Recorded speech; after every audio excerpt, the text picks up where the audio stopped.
Dari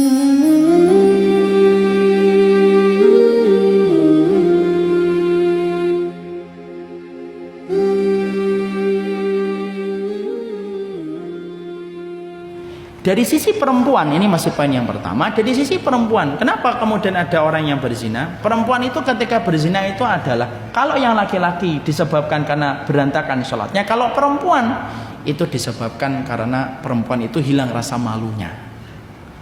Kalau perempuan itu masih memiliki sifat malu, maka dia tidak akan mampu membiarkan dirinya dizinai. Karena apa? Semua perbuatan zina itu tetap berpulangnya itu kepada keputusan seorang wanita, menerima atau tidak menerima. Kapan seorang wanita kemudian akhirnya dia berzina? Kalau sifat malunya itu hilang. Makanya kenapa perempuan yang solehah itu salah satunya disebutkan oleh Allah itu sifatnya pemalu. Sebagaimana putrinya Syuaib ketika mendapati Nabi Musa, dia jalannya itu malu-malu. Kenapa Allah sebutkan wanita itu pemalu kalau dia solehah? Karena malunya seorang wanita itu merupakan ciri khasnya seorang wanita solehah. Jadi para ikhwan nih, nanti kalau cari istri wanita yang pemalu. Nanti nanya, kenapa yang lain minta tanda tangan sama saya, kamu tidak minta tanda tangan sama saya? Saya malu. Ah itu solehah. Itu solehah. Karena kemudian disebut wanita solehah itu pemalu. Karena apa? Kalau sifat malunya sudah hilang, nah itulah. Disitulah akhirnya wanita yang akan menentukan proses perzinahan terus berlanjut. Sekali lagi Pak, sekali lagi Bu, perzinahan itu tetap yang bisa mengatakan iya dan tidak, tetap posisi wanitanya yang menentukan. Wanita yang ngomong enggak akan terjadi. Kalaupun terjadi maka perkosaan, wanitanya enggak dosa. Dan wanita itulah yang kemudian kenapa dalam Islam itu harus dididik rasa malu. Beda dengan pendidikan orang kafir. Kalau pendidikan orang kafir itu bagaimana menjadikan wanita itu tidak memiliki malu. Makanya dibuat kontes kecantikan, dibuat Miss World, Miss Universe, Miss yang lainnya. Itu kemudian cuma satu, yaitu adalah bagaimana mengambil sifat malu yang ada pada kehidupan wanita, diambil. Kalau sudah diambil, kerusakan wanita itu dimulai ketika mereka sudah rusak wanitanya. Padahal sudah sering saya sampaikan berkali-kali ya, peradaban dan kemenangan itu dimulai ketika wanitanya itu benar. Kenapa? Karena rahim yang taat akan melahirkan janin yang taat, dan pahlawan Islam itu tidak pernah jauh dari rahim yang taat kepada Allah. Kenapa orang kafir itu selalu membidik serangan mereka itu kepada kaum wanita muslimah dulu? Karena mereka tahu kalau wanita muslimahnya sudah bengkong, yang dilahirkan pun bengkong. Makanya kalau para wanita Islam itu tahu bagaimana kekuatan yang dimiliki oleh mereka itu, maka mereka pasti itu akan menjadikan seluruh kekuatan mereka untuk Islam. Maaf ya Pak dan Ibu, perempuan itu baru punya anak banyak aja ditakutin musuh. Kalau tidak percaya, tanya sama wanita Palestina yang rata-rata itu ditakuti sama Zionis Israel. Saya tuh dulu waktu di pondok sering bertanya, kenapa ya Rasulullah itu mengatakan dalam satu hadis wanita penduduk surga itu yang banyak anaknya? Kenapa ya Rasulullah itu sempat mengatakan fa ini mukatsirum bikumul umam yaumal qiyamah? Saya itu berbangga-bangga dengan umat yang banyak. Saya baru dapati jawaban yang paling realistis dan logis menurut saya masuk. Saya tetap mengimaninya pertama kali walaupun saat itu belum ketemu. Tapi akhirnya ketemu jawabannya ketika membaca tentang masalah Palestina dan negara Zionis Israel. Apa itu kaitannya Ustaz? Zionis Israel itu frustasi menghadapi Palestina itu bukan hanya karena frustasi menghadapi Hamas. Tapi Zionis Israel itu frustasi menghadapi bangsa Israel itu salah satunya karena dia frustasi menghadapi demografi masyarakat Palestina yang sangat tinggi.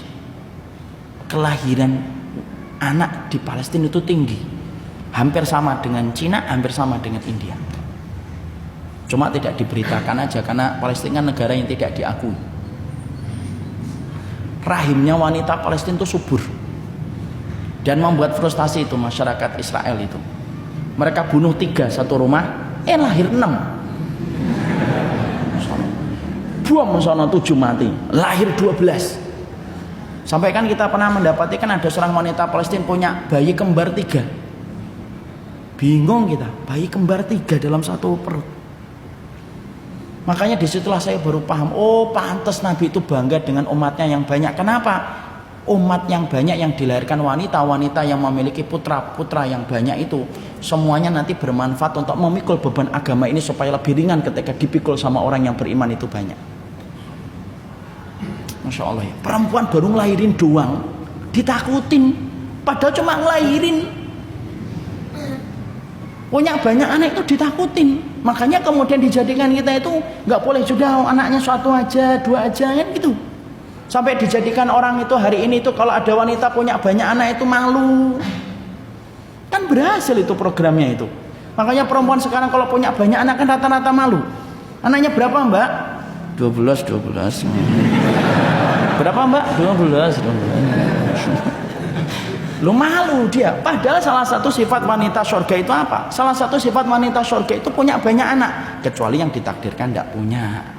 Saya tidak punya Ustadz. Itu berarti Allah memberikan pintu keridhaan takdir. Pintu surga itu banyak, bukan hanya satu. Kalau ditutup satu pintu berarti Allah membukakan pintu yang lainnya. Itulah wanita. Makanya kemudian akhirnya Barat itu apa? Cabut itu sifat malu. Makanya kalau wanita kita punya sifat malu, insya Allah perzinahan itu kemudian akhirnya bisa diminimalisir. Walaupun tidak bisa dihilangkan, diminimalisir. Karena wanita yang malu, dia tidak mudah untuk diraih. Wanita yang malu itu sebagaimana ketika kita mendapati matahari. Kan sering ngomong kan, jadilah wanita itu kayak matahari, jangan menjadi wanita kayak rembulan.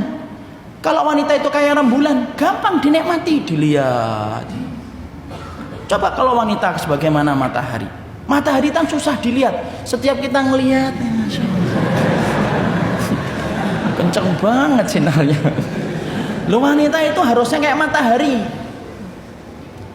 Berarti saya harus punya neon banyak. Enggak gitu. Artinya susah dilihat gitu loh. Makanya kemudian sifat malu itulah yang kemudian harus dimiliki wanita. Ukti, kenapa kok enggak jawab WA-nya saya? Saya malu. Nanti ikhwannya jawab lagi. Loh kalau malu kenapa dijawab? Itu jadi nggak boleh malu. Malu dia.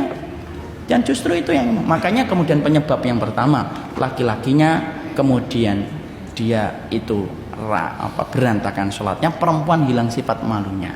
Itulah perzinahan terjadi. Sekali lagi saya mengatakan, perzinahan itu tetap yang memegang kendali perempuannya. Kalau perempuannya mengatakan dia, selesai. Kecuali lakinya bejat, kemudian mungkin akan memperkosa, waliyadzubillah, naudzubillah min dzalik. Kalaupun diperkosa, dia yang akan babak belur. Sekali semuanya kembalinya kepada perempuan. Walaupun kalau nanti terjadinya zina kemudian tidak boleh disalahkan perempuan. Kenapa dia berzina? Kenapa kamu berzina Pak? Karena dia mau Pak. Nah, nggak boleh, tetap dosanya sama dua-duanya, laki-laki dan perempuan. Makanya disebutkan kata zina itu penzina perempuan dulu, wazaniyatu. Kenapa disebutkan penzina perempuan dulu? Karena dialah yang harusnya bisa menahan supaya perzinahan tidak perlu terjadi. Kapan? Kalau dia punya sifat malu. Makanya didiklah anak kita yang perempuan itu malu. Jadi kalau anak kita kecil malu, antum harusnya bangga sebagai orang tua. Ini kalau saya kadang-kadang ngetes tuh anak saya yang perempuan, es krim gitu. Es krim itu kalau di perumahan kan dia pakai sepeda motor kan, cepet dia. Saya bilang, panggil es krim nak. Cepet-cepetan dia nyari jilbab gitu. Terus saya bilang, nanti kelamaan, ketinggalan nanti motornya sudah jauh. Ya enggak bisa, lebih malu kalau enggak pakai jilbab. Itu mahal itu kalau sudah anak kita bisa ngomong kayak gitu. Dan biarkan itu ada sampai dia dewasa. Kenapa? Kalau antum punya anak perempuan 1, 2 sudah punya sifat malu, dan sifat malu itu menjadikan dia menjaga dirinya sampai pernikahan, itu sutrohnya antum dari api neraka.